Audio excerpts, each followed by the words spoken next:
अस्सलामुअलैकुम नजरीन, आप देख रहे हैं जचरला टाइम्स न्यूज। एमएलए अवाम और आने वाली नस्लों की रहनुमाई करें। एम जनार्दन रेड्डी। जचरला में बीजेपी कायद की प्रेस कॉन्फ्रेंस। एमएलए पर गैर जिम्मेदाराना बयानात और तरक्याती कामों में लापरवाही का इल्ज़ाम। जचरला से बड़ी खबर। बीजेपी के रियासती कायद एम जनार्दन रेड्डी ने मुकामी एमएलए जनमपल्ली अनिरुद्ध रेड्डी को शदीद तनकीद का निशाना बनाया। जचरला में मुनक़िदा प्रेस कॉन्फ्रेंस से खिताब करते हुए एम जनार्दन रेड्डी ने कहा कि एक अवामी नुमाइंदे की जिम्मेदारी है कि वो अवाम और आने वाली नस्लों के लिए मुस्बित रहनुमाई फराहम करें और हल्के की तरक्की पर तवज्जो दें। इन्होंने इल्ज़ाम लगाया कि एमएलए संजीदा मसाइल पर तवज्जो देने के बजाय सनसनीखेज़ बयान देकर ख़बरों में रहने की कोशिश कर रहे हैं और सारा पीकर 120 साल जीने जैसे बयानात इंतहाई अफसोसनाक है। इन्होंने कहा कि इंतखाबात के दौरान किए गए वादों के बरअक्स आज जचरला से गैर कानूनी तौर पर रेत की मुंतकिली जारी है और रेत माफिया सरगर्म हो चुकी है, मगर एमएलए इस पर खामोश है। मजीद कहा गया कि गंगापुर से बालनगर तक ज़ेर तामीर डबल रोड का काम सुस्त रवि का शिकार है, जिसके बायस अवाम और तुलबा को शदीद मुश्किलात का सामना है और हादसात का ख़तरा बढ़ गया है। अगर एमएलए ने फौरी तौर पर तरक्याती कामों पर तवज्जो नहीं दी तो बीजेपी रास्ता रोको धरना और पद यात्रा जैसे एहतजाजी प्रोग्राम शुरू करेगी। आइए देखते हैं जचरला टाइम्स न्यूज़ की रिपोर्ट। चैनल को लाइक करें, शेयर करें और सब्सक्राइब करना ना भूलें। మున్సిపల్ ఎలక్షన్లో బీజేపీ జెండా ఎగరడం ఖాయం. ఎందుకంటే గత ప్రభుత్వాలు చేస్తున్న మోసాలు, టీఆర్ఎస్ గవర్నమెంట్ 10 సంవత్సరాల నుండి ప్రజలను తప్పుదో పట్టించి ఆశలు చూపించి చేతులెత్తేసి మాతోటి కాదని చెప్పేసి అప్పుల కుంపటి చేసి ఇలా కాంగ్రెస్ పార్టీ మార్పు పేరుతోటి టీఆర్ఎస్ వైఫల్యాల మీద ఇలా కాంగ్రెస్ పార్టీకి ఓటు వేయాలి. కాంగ్రెస్ పార్టీ సంవత్సర కాలంలోనే అంతమైపోతుంది. ఇలా ఎక్కడ చూసినా అవినీతి, ఏడ చూసినా అబద్ధాలు, ఎక్కడ చూసినా బూతులు, ఏడ చూసినా అభివృద్ధి లేదు. ఎక్కడ కూడా వీళ్ళు తలెత్తుకొని తిరిగే పరిస్థితి లేదు. మన ఎమ్మెల్యే గురించి చెప్పాలంటే ఎలక్షన్ల ముందర వాగ్దానాలు లెక్కలైనా నిచ్చుకుంటూ పోయిండు.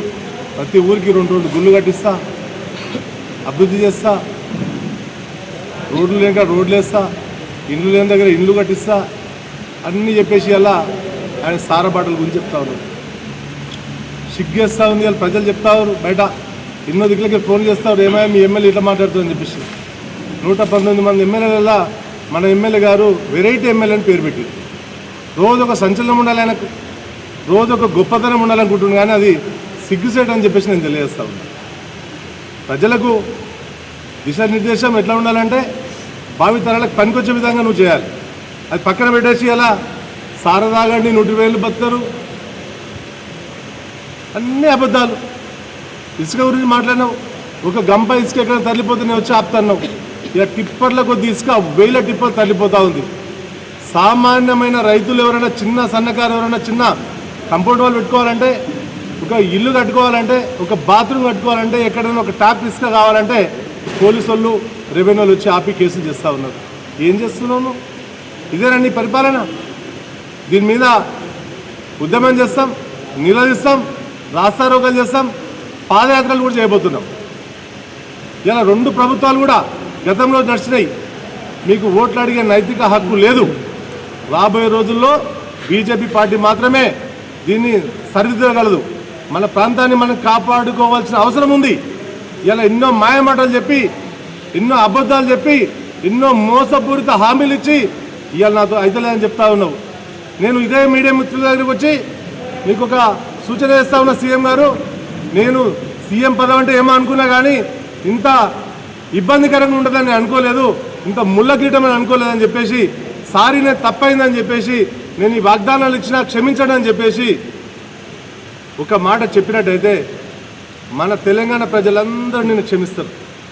అభివృద్ధి మీద దృష్టి పెట్టు. ఇవాళ సెక్రటరీలో ఏం జరుగుతూ ఉంది, కలెక్టర్ ఆఫీస్లో ఏం జరుగుతూ ఉంది, మార్పు మార్పు అని చెప్పినావు. ఏం మార్పు వచ్చింది? ఇలా ఒక మండలంలో ఒక వైన్ షాప్ ఉంటే వాళ్ళు 2 చేసినావు. ఇది మార్పా? ప్రతి విలేజ్లో 10 దుకాణాలు ఉంటే 10 దుకాణాల్లో ఇవాళ మందు అమ్ముతూ ఉన్నారు, సరాయి అమ్ముతూ ఉన్నారు, లిక్కర్ అమ్ముతూ ఉన్నారు, బీర్లు అమ్ముతూ ఉన్నారు. యువత మొత్తం తప్పుదారి పట్టిస్తూ ఉన్నారు. యువతను ఇలా కళ్ళు తెరవండి, ప్రజాపాలన వైపు చూడండి. పేర్లేమో గొప్ప గొప్ప చెప్తారు, చేసే పనులేమో శూన్యం. ఈరోజు సామాన్యమైన రైతులకు సామాన్య జనాలకు ఎంత ఇబ్బంది కలుగుతుందో అందరు గమనిస్తూ ఉన్నారు. ఇలా మొన్న పోయి కేరళలో చెప్తా ఉన్నావు, ఇక్కడ పెద్ద అభివృద్ధి చేసేసినా మా కాంగ్రెస్ గవర్నమెంట్ వస్తే పక్కన చేస్తా ఉంది. ఇవాళ భారతదేశంలో ఉన్న అన్ని రాష్ట్రాలలో ఆర్థిక పరిస్థితి ఆర్థిక వ్యవస్థ ఎలా ఉందో మీరంతా గమనించాలి. ఇవాళ బీజేపీ పరిపాలిత ప్రాంతాలు ముందుకెళ్తా ఉన్నాయి, అభివృద్ధి వైపు చూస్తూ ఉన్నాయి. మీరేం చేస్తూ ఉన్నారు? ఇచ్చుకో పుచ్చుకో దంచుకో దొరికినంత దాచుకో, ఇది పాటిస్తారు మీరు. నేను చెప్పే మాటలో అబద్ధం ఉంటే డిబిట్కు రాండి, మాట్లాడదాం. ఎవరైనా తప్పు పడితే రాండి, నేను సమాధానం చెప్తా, ప్రూఫ్తో పాటు చూపిస్తా. ఇవాళ సెక్రటరియట్లో ఆర్థిక శాఖలో ఎంత అవినీతి జరుగుతూ ఉన్నది. రోడ్లు బాగాలేవని చెప్పేసి మండలం నుంచి జిల్లా కోనికే రోడ్లు లేవు, మట్టి రోడ్లు, గుంతల రోడ్లు. మొన్న చూస్తే మన దగ్గర గంగాపురం నుంచి లింగంపేట వెళ్తూ ఉంటే మొత్తం మట్టి కంకర తేలి రైతులు, చిన్న చిన్న పిల్లలు, స్కూల్ పిల్లలు ఇబ్బంది పడతారు. యాక్సిడెంట్లో చచ్చిపోతారు, కింద పడతారు, తలలు పగిలిపోయి హాస్పిటల్ చేరుతావు. దాని మీద దృష్టి లేదు నీకు. సార మీద మాట్లాడుతూ ఉన్నావు. మానుకో, ఇక తెలుగుగా మాట్లాడుంటే అంత క్షమిస్తారు, ఆడికి బంద్ చేయి. ఇక ముందు పరిపాలన మీద దృష్టి పెట్టు. మీ 2 గవర్నమెంట్లకు కూడా గతంలో జరిగిన గవర్నమెంట్లో బుద్ధి చెప్పి రాబోయే రోజుల్లో బీజేపీ పార్టీని జడ్చర్లలో మున్సిపాలిటీ మీద బీజేపీ జెండా ఎగరడం ఖాయమని తెలియజేస్తా ఉన్నారు.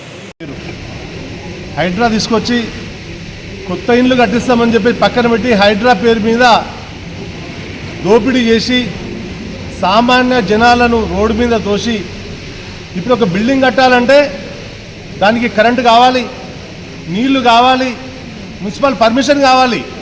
ఇవన్నీ ఇచ్చిన తర్వాతనే బిల్డింగ్ కడతారు. ఎక్కడైనా ఆ కట్టిన బిల్డింగ్లను ఊళ్ళగొట్టే ముందు ఆలోచన చేయాలి. ఆ పర్మిషన్ ఇచ్చిన అధికారులను సస్పెండ్ చేయాలి, జైల్లో పెట్టాలి. ఆ బిల్డింగ్కు అధికారం లేకుండా కట్టినట్టయితే పంచనామా చేయాలి. వాళ్ళ అందులో ఉండే బెనిఫిషర్లకి సమాన విలువ కూడుకున్న భవనాలు నిర్మించి ఇవ్వాలి. ఇవాళ తెలంగాణలో ఒక భవనం నిర్మిస్తారు, కర్ణాటకలో రావచ్చు, ఆంధ్రకి రావచ్చు, మహారాష్ట్రకి రావచ్చు, బెంగాల్ నుంచి రావచ్చు, జార్ఖండ్ నుంచి రావచ్చు. ఇక్కడ లీగల్ ఒపీనియన్ తీసుకొని వాళ్ళు బిల్డింగ్ కొంటారు. కొన్న తర్వాత వాళ్ళని కింద వేస్తే ఆ జనాలు ఏమైపోతారు? ఈ లోకల్లో ఉండ ఎక్కడో అద్దెక్కడో అమ్మి అపార్ట్మెంట్కి ఉన్న వాళ్ళు ఉన్నారు, చిన్న చిన్న ఇల్లు నిర్మించుకున్నారు. వాళ్ళందరూ ఇలా రోడ్డు మీద పడి బోర్ను మొత్తుకుంటూ ఉన్నారు. ఇవన్నీ కనిపిస్తలేవు. మన కేరళ సీఎం చెప్పిండు, నువ్వు వచ్చి ఇక్కడ చెప్తా ఉన్నావు, నీ దగ్గర ఏం చేస్తున్నారో చూడండి. ఇలా ఉద్యోగస్తులు 30 ఏళ్ళు 40 ఏళ్ళు పనిచేసి రిటైర్మెంట్ అయిన తర్వాత వాళ్ళు పెట్టుకున్న బెనిఫిషర్ డబ్బులను కూడా గవర్నమెంట్ వాడుకొని సిగ్గు లేకుండా మాట్లాడుతుందని చెప్పేసి కేరళ సీఎం కూడా మాట్లాడడం జరిగింది. అందుకు గమనిస్తూ ఉన్నారు. ఇలా వాళ్ళకు పెన్షన్ డబ్బులు ఇవ్వు, రిటైర్మెంట్ డబ్బులు ఇవ్వు, హైడ్రాలో కూలిపోతున్న వారికి న్యాయం చేయండి. ఇలా మూసి ఒకటి తీసుకున్నారు. మూసి ఎప్పుడు తీసుకోవాలి? రాష్ట్రం మొత్తం సస్యశ్యామలమైనగా ఆ మూసి దిక్కు మళ్ళాలి. మూసికి లక్షల కోట్లు కేటాయిస్తూ ఉన్నారు. మళ్ళీ ఆంధ్ర వాళ్ళకు బయట వాళ్ళకు కాంట్రాక్ట్ ఇచ్చేసి 20% 25% మీ సొంతంగా అందులో షేరింగ్ పెట్టేసి కంపెనీలు ఓపెన్ చేసి పనిచేస్తున్నట్టుగా తెలుస్తూ ఉంది. ఇవన్నిటి కూడా ప్రజలు బుద్ధి చెప్పే రోజు దగ్గర వచ్చిందని చెప్పేసి తెలియజేస్తాం.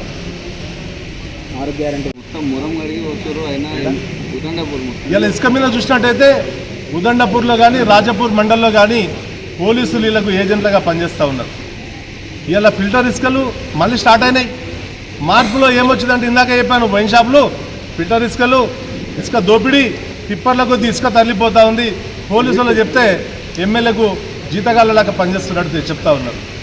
ఇలా అభివృద్ధి అంటే ఏంటి? నువ్వు అసలు ఏమి సందేశాన్ని ఇస్తున్నావు?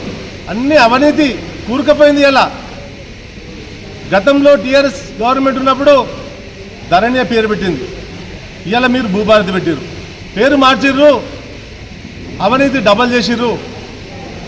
ఇవాళ సామాన్య రైతులు ఎవరైనా ఎంఆర్ ఆఫీస్కి పోయి పాస్బుక్ మిస్ అయినా సర్వే నెంబర్ ఏదని చెప్తే పెండింగ్ అని చెప్పి తిప్పుకొని వాళ్ళని నట్టేయటం ముంచి వాళ్ళు చెప్పులు ఆత్మహత్యలు చేసుకునే పరిస్థితి చూస్తూ ఉన్నాం. మనం ఈ వ్యవస్థ మీద దృష్టి పెట్టాలని చెప్పేసి తెలియజేస్తాం.